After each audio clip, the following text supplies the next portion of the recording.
नमस्कार बंधुरा आज के बानाচ্ছি साउथ इंडियन स्टाइल पनीर 65। रेस्टुरेंटे गेले आमरा किन्तु अनेकेई এই पनीर 65 খেয়ে থাকি আর এটি একটি দারুণ চটপটা স্টার্টার রেসিপি আর এটা কিন্তু বানানো খুবই সহজ। তো তোমরা বাড়িতেই কিন্তু খুব সহজে এটি বানিয়ে ফেলতে পারবে। তো চলো রেসিপিটি শুরু করা যাক। पनीर 65 বানানোর জন্য আমি এখানে 300 গ্রাম মতো পনির নিয়েছি। এবারে পনিরগুলোকে কিউব আকারে মাঝারি সাইজের কেটে নেব। আর আমি এখানে ক্রিম পনির ব্যবহার করছি। তো দেখো আমার সবকটা পনির কিন্তু কেটে নেওয়া হয়ে গেছে। এবার এক এক করে পনিরগুলোকে একটা প্লেটের মধ্যে ট্রান্সফার করে নেব।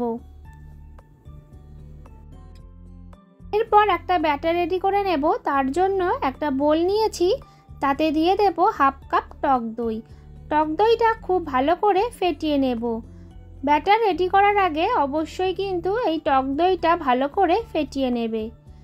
এরপর দিয়ে দেব 1 টিস্পুন আদা রসুনের পেস্ট, দেব ছোট চামচ আর 1 চামচ হলুদ গুঁড়ো।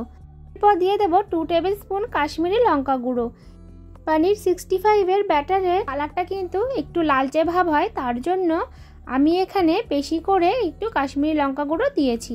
এরপর দিয়ে দিয়েছি 1 চামচ ধনিয়া গুঁড়ো আর 1 চামচ জিরে গুঁড়ো। এরপর দিয়ে দেব 2 টেবিল স্পুন কর্নফ্লোর, দিয়ে দেব 2 টেবিল স্পুন চালের গুঁড়ো। এখানে যতটা পরিমাণ কর্নফ্লোর দেব ততটাই কিন্তু চালের গুঁড়ো দিতে হবে। এখানে কর্নফ্লোর আর চালের গুঁড়োর রেশিওটা কিন্তু সমান সমান নিতে হবে, তাহলে কিন্তু পনির 65 এর ক্রিস্পিনেসটা খুব ভালো হবে। এরপর সব কিছু ভালো করে একটু মিক্স করে নেব আর অল্প অল্প জল দিয়ে একটা ব্যাটার রেডি করে নিতে হবে। খেয়াল রাখবে ব্যাটারটা যেন একদমই পাতলা না হয়ে যায়। ব্যাটারটা কিন্তু অনেকটাই পরিমাণ ঘন করব। তো দেখো ব্যাটারটা কিন্তু আমার প্রায় রেডি হয়ে গেছে। এবার দেখো যে পনিরগুলো কেটে রেখেছিলাম সেই পনিরগুলোর মধ্যে আমি 1 চামচ মতো কর্নফ্লাওয়ার দিয়ে দেব। কর্নফ্লাওয়ার দিয়ে ভালো করে একটু কোট করে নেব। এই কর্নফ্লাওয়ারটা দেওয়ার ফলে ব্যাটারটা কিন্তু খুব ভালোভাবে পনিরের গায়ে লেগে থাকবে। পনিরের গায়ে খুব ভালোভাবে কর্নফ্লাওয়ার কোট করে নেওয়ার পর যে ব্যাটারটা রেডি করে রেখেছিলাম তাতে দিয়ে দেব হাফ চামচ গরম মশলা গুঁড়ো আর দিয়ে দেব হাফ চামচ গোলমরিচের গুঁড়ো। আর এই সময় কিন্তু পরিমাণ মতো নুনটাও অ্যাড করে দেবে। তো তোমরা দেখতেই পাচ্ছ আমি ব্যাটারটা কতটা পরিমাণ ঘন রেখেছি। এবার এক এক করে ব্যাটারের মধ্যে পনিরগুলো অ্যাড করে দেব। ব্যাটারের মধ্যে সবকটা পনির দিয়ে দেওয়া হয়ে গেলে এবার খুবই হালকা হাতে পনিরের গায়ে ব্যাটারের কোট করে নেব। খেয়াল রাখবে পনিরগুলো যেন একদমই ভেঙে না যায়। এরপর দিয়ে দেব কিছুটা পরিমাণ কারি পাতা কুচি। তোমরা কিন্তু যখন ব্যাটারটা রেডি করবে তখনই কিন্তু এই কারি পাতাটা অ্যাড করে দেবে। এবার পনিরের পকোড়াগুলো ভেজে নেব। তার জন্য কড়াইতে বেশ কিছুটা পরিমাণ সাদা তেল দিয়ে দেব। তেলটা বেশ ভালো করে গরম করে নেব। তেল যখন ভালোভাবে গরম হয়ে যাবে তখন এক এক করে পনিরগুলো দিয়ে দেব।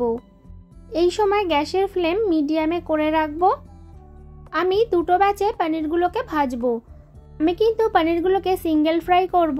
তো তোমরা চাইলে পনিরগুলো কিন্তু ডাবল ফ্রাইও করতে পারো।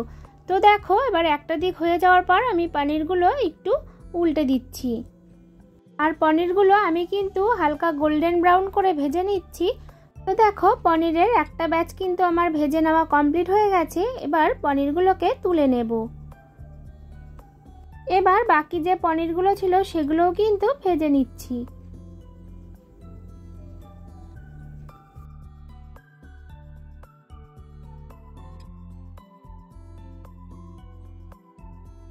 তো দেখো আমার কিন্তু দুটো ব্যাচে পনিরগুলো ভেজে নেওয়া হয়ে গেছে। এবার আমি তোমাদের একটা পনির ভেঙে দেখাচ্ছি। তো দেখো পনিরের ওপরের কোটিংটা কতটা সুন্দর হয়েছে আর পনিরের ওপরের কোটিংটা কিন্তু অনেকটা ক্রিস্পি হয়েছে। তো চলো এবার নেক্সট স্টেপে যাওয়া যাক। এবার অন্য একটি কড়াই গরম করে তাতে দিয়ে দিচ্ছি 3 টেবিল চামচ মতো সাদা তেল। তেলটা একটু গরম হয়ে গেলে দিয়ে দেব 3টে শুকনো লঙ্কা। এরপর দিয়ে দেব 1 টিস্পুন আদা কুচি, দিয়ে হালকা করে একটু নাড়াচাড়া করে নেব। এরপর দিয়ে দিয়েছি 2 টেবিল চামচ মতো রসুন কুচি। আমি না এই রসুন কুচিটা দেওয়ার সময় ভিডিওটা কোনো রকমভাবে একটু স্কিপ করে গেছি। তার জন্য আমি রসুন কুচিটা দেওয়া কিন্তু দেখাতে পারিনি। 65 রেসিপিতে আদার থেকে রসুনের পরিমাণটা কিন্তু একটু বেশি ব্যবহার করা হয়, তার জন্য আমি 1 চামচ আদা কুচি আর 2 টেবিল চামচ মতো রসুন কুচি দিয়েছি। এরপর দিয়ে দেব 3টে কাঁচা লঙ্কা কুচি। তোমরা যে যেরকম ঝাল খেতে পছন্দ করো সেই অনুযায়ী লঙ্কা দেবে। এরপর দিয়ে দেব বেশ কিছুটা মতো কারি পাতা, দিয়ে হালকা করে একটু নাড়াচাড়া করে নেব। এরপর দিয়ে দেব একটু বড় করে কেটে রাখা পেঁয়াজ কুচি। এখানে আমি একটা মিডিয়াম সাইজের পেঁয়াজ ব্যবহার করেছি। খেয়াল রাখবে রসুন আর আদা কুচিটা যেন একদমই ওভারকুক হয়ে না যায়। এরপর দিয়ে দেব লম্বা লম্বা করে কেটে রাখা ক্যাপসিকাম। তোমরা চাইলে কিন্তু ক্যাপসিকামটা নাও দিতে পারো। তো এবার সব কিছু ভালো করে একটু মিক্স করে নেব। এরপর দিয়ে দেব পরিমাণ মতো নুন, দিয়ে দেব হাফ চামচ গোলমরিচের গুঁড়ো, দিয়ে এবার ক্যাপসিকাম পেঁয়াজের সাথে মিক্স করে নেব। ক্যাপসিকামটা কিন্তু খুব বেশি নরম করব না, ক্যাপসিকামটা হালকা একটু ক্রাঞ্চিনেস রাখবো। যখন দেখবে পেঁয়াজ আদা রসুন থেকে কাঁচা গন্ধ চলে গেছে তখন এতে দিয়ে দেব 1 চামচ ভিনিগার, আর দিয়ে দেব 1 টেবিল চামচ মতো রেড চিলি সস, আর দিয়ে দেব 3 থেকে 4 টেবিল চামচ মতো টমেটো কেচাপ। এবার সসটা খুব ভালো করে মিক্স করে নেব। এরপর দিয়ে দেব হাফ চামচ কাশ্মীরি লঙ্কা গুঁড়ো। এতে কিন্তু পনির 65-এর কালারটা খুবই সুন্দর আসবে। এই সময় গ্যাসের ফ্লেমটা একটু হাইতে করে নিয়ে মিক্স করে নেব। এতে কিন্তু কাশ্মীরি লঙ্কা গুঁড়োর যে কাঁচা গন্ধটা ছিল সেটা চলে যাবে। এরপর ভেজে রাখা পনিরগুলো অ্যাড করে দেব। সব কিছুর সাথে পনিরগুলো খুব ভালো করে মিক্স করে নেব। সবশেষে নামানোর আগে দিয়ে দেব বেশ কিছুটা পরিমাণ স্প্রিং অনিয়ন, আর দিয়ে দেব অল্প গোলমরিচের গুঁড়ো। তোমরা চাইলে কিন্তু ধনেপাতা কুচিও অ্যাড করতে পারো। এবার সব কিছু ভালো করে মিক্স করে নিলেই রেডি হয়ে যাবে রেস্টুরেন্ট স্টাইল পনির 65।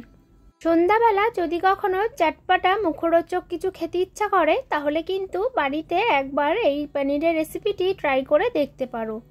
তো আজকে তোমাদের এই পনির 65 রেসিপিটি কেমন লাগলো অবশ্যই কিন্তু কমেন্ট করে জানাতে ভুলো না। আমার চ্যানেলের রেসিপিগুলো যদি তোমাদের ভালো লেগে থাকে তাহলে চ্যানেলটা অবশ্যই করে লাইক শেয়ার সাবস্ক্রাইব করে দিও।